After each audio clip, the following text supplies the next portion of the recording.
ಹೊರತೆ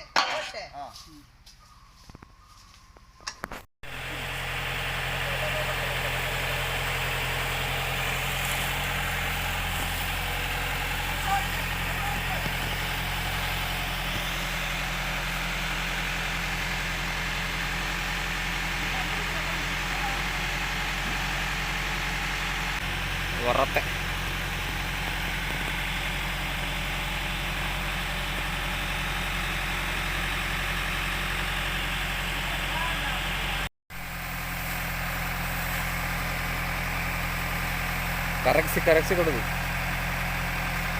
ಎಲ್ಲ ಕೆಸರು. ಆಲ್ಮೋಸ್ಟ್ 10 ಅಡಿ ಹೂಳು.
ಎಂತ ಮಾಡಿದವರು